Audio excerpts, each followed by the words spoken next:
Hello, everybody. Neil Lifer here. So, just a quick scene setting.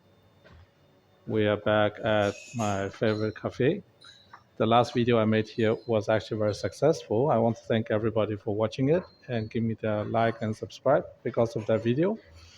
And today I want to use this opportunity to explain something very important to anyone who is not familiar with the sales process of NIO cars or electric cars in general in China. Because I noticed that a lot of people citing the weekly sales number of the EV, the registration number, as the go-to method to evaluate the growth or decline of the company. I wouldn't disagree with that. However, for luxury products like NIO, it is not as easy and simple, straightforward as for BYD. So I want to use this opportunity today to explain to everybody what I observed on the ground in China. For those people who don't know, I was there for 30 days. I watched very closely how NIO cars are sold. I also went through the exact sales process for virtually all NIO models I was interested in. So I actually had something like 12 different contact points with the entire NEO ecosystem, within the ecosystem.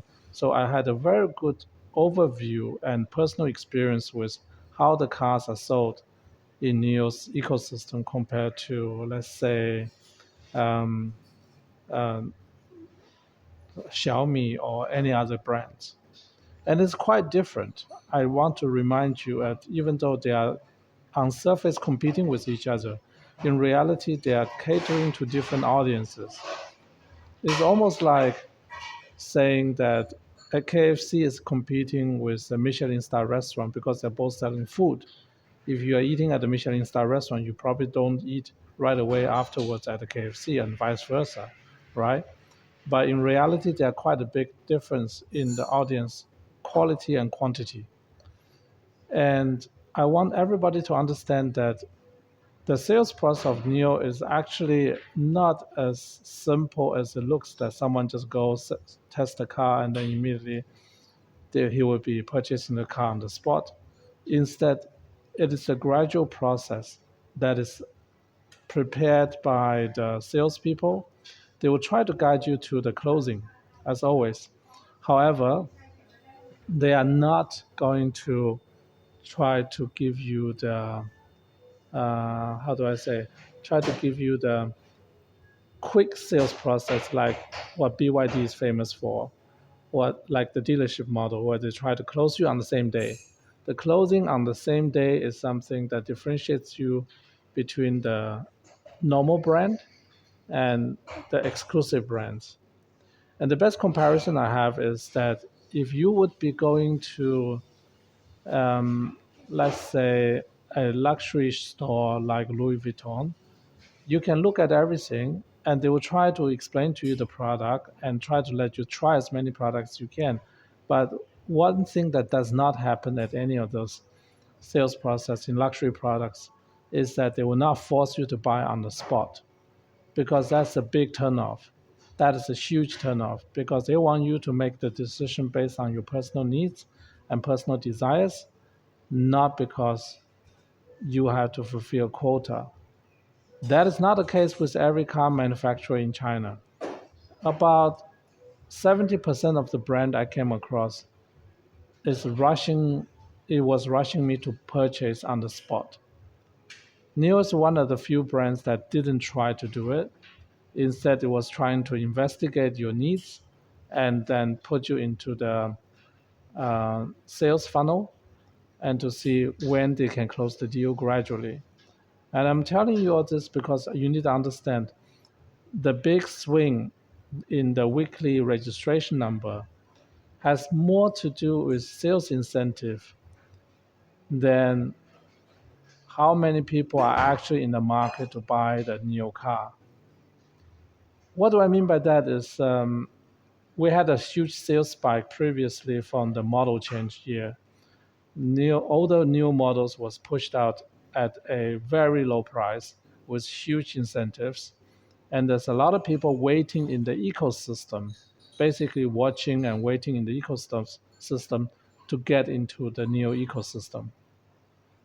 Those are the price sensitive customers that normally wouldn't be buying a NIO. But once you get them into the NIO ecosystem, they become a user, they get accustomed to the experience, then they will probably not exit the ecosystem. So basically, those are the people who normally would have bought a BYD. Instead, they went for a NIO for the similar money. So now those incentives are gone. We are back to the normal demand and supply situation in the high-end segment of the electric cars market in China. And you need to pay attention to how NIO is performing compared to the traditional luxury brands like uh, Mercedes, BMW, and Audi, for example, or particularly Porsche. So if these things are not performing well, the sales number not performing well for the traditional brands, you cannot expect the same category of customers to come out and buy into the NIO's ecosystem. Instead, they normally get rolled into the ecosystem through recommendations, through events, through, let's say, in-store experiences that they have had, similar to the in-store experiences I had when I was in China. So this is the reason why looking at the insurance number alone is not the best possible way to decide what is the right direction of sales going on for NIO and which one is not. So I want everybody to understand this is a long-term gradual transition from traditional car brands to the new leaders in this space. So basically, there is a gigantic trade going on. People are trading out of the traditional brands into the selective new brands. And NIO is one of the prime new brand experiences. So, what does it leave us as shareholders? The only thing I want you to focus on is the following. Is this brand still valuable in the eyes of the customers? Do the customers still have a customer experience that they expected, are receiving, and is NIO executing on the big plans in ecosystem takeover? If any of those things is not happening, you will have problems. As long as the customers still getting a premium experience and the cars delivered still come with the premium quality, I have no doubt sooner or later the worldwide audience will discover the brand and will join the ecosystem. This is very, very similar to Apple at the early ages. Apple in the early stage was really not that popular among the users, the general users. Most people go for Microsoft products, but Apple always was able to keep its core audience happy. This is the one thing that I really want you to look at it from the ecosystem perspective. Anyone who got rolled into the Apple ecosystem very rarely exited. Very, very rarely exited. So the same situation is going on with NIO. It is the ecosystem valuation that matters, not the individual cars and the profit margin of each individual cars that matters so much at this stage. We are building an ecosystem around the world for the users of NIO ecosystem, and those users will not leave unless the experience is not good. That's the reason when I was in China, I was paying attention to the customer experience. I actually never asked any salespeople how many cars did you sell last week. I have never asked that question because it's irrelevant from my perspective. I need to see what do the customer get for the premium price they're paying. It's similar to if you go to the MS, you buy a handbag, but the quality suck. You're not going to buy another one regardless how good the brand is, right? So the customer experience, how they treat you, what kind of water they serve you in MS, how do they speak to you, how do they make you feel special when you purchase the product from MS. Those things is what holds the brand value. Those things are the one that keep the customer coming back. But conversion of a customer in luxury brands is very hard actually. Getting someone who normally buy, for example, Prada to switch over to MS is not as easy as it looks. It's really not as easy as it looks. Yeah. So the same thing happens in the luxury brand space in the car industry. So I really want everybody to focus on the experience.